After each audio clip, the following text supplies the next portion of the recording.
PSLV-C-45 rocket மூலம் இன்று 29 செயற்கைக்கோள்கள் விண்ணில் ஏவப்பட உள்ளன. இதுகுறித்த விவரங்களை பார்க்கலாம். இந்திய ராணுவ ஆராய்ச்சி மேம்பாட்டுக்காக எமிசாட் என்ற நவீன செயற்கைக்கோளை இஸ்ரோ தயாரித்துள்ளது. இந்த செயற்கைக்கோள் இன்று காலை 9:27 மணியளவில் ஆந்திர மாநிலம் ஸ்ரீஹரிகோட்டாவில் உள்ள சதீஷ் தவான் விண்வெளி மையத்திலிருந்து ஏவப்பட உள்ளது. எமிசாட் செயற்கைக்கோளுடன் அமெரிக்கா தயாரித்த 24 செயற்கைக்கோள்கள், ஸ்பெயின் மற்றும் சுவிட்சர்லாந்து நாடுகளின் தலா ஒரு செயற்கைக்கோள், லுத்வேனியா நாட்டின் 2 செயற்கைக்கோள்கள் என மொத்தம் 29 செயற்கைக்கோள்கள் PSLV-C-45 ராக்கெட் மூலம் விண்ணில் ஏவப்படுகின்றன. உலகிலேயே முதல் முறையாக 3 வெவ்வேறு புவிவட்ட பாதையில் இந்த செயற்கைக்கோள்கள் நிலைநிறுத்தப்பட உள்ளதாக இஸ்ரோ அறிவித்துள்ளது. 436 கிலோ எடை கொண்ட எமிசாட் செயற்கைக்கோள் புவியிலிருந்து 749 கிலோமீட்டர் தூரத்தில் நிலைநிறுத்தப்படுகிறது. மீதமுள்ள 28 செயற்கைக்கோள்களின் மொத்த எடை 220 கிலோ ஆகும். இவை 504 கிலோமீட்டர் தூரத்தில் நிலைநிறுத்தப்பட உள்ளன.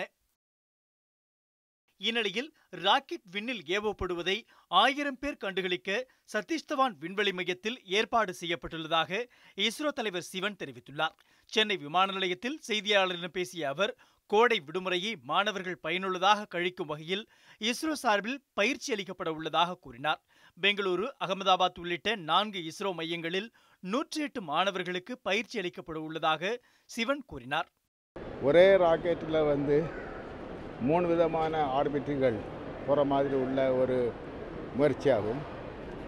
முதலில் எமிசாட் என்கிற செயற்கைக்கோளை 648 கிலோமீட்டர் வட்டப்பாதையிலும், அதன் பிறகு 28 கஸ்டமர் சேட்டலைட்களை 504 கிலோமீட்டர் வட்டப்பாதையிலும், அதன் பிறகு PS-4 அதாவது கடைசி கட்டமான ராக்கெட்டானது 485 கிலோமீட்டர் வட்டப்பாதையில் செல்லும்.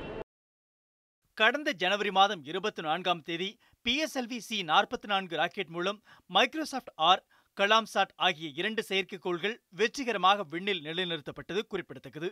தற்பொழுது உலகின் முதல் முறையாக செயற்கைக்கோள்கள் வெவ்வேறு புவிவட்ட பாதையில் ஒரே ராக்கெட் மூலமாக நிலைநிறுத்தப்பட உள்ளது நம் ஒட்டுமொத்த தேசத்திற்கும் பெருமை தரும் முயற்சியாகும்.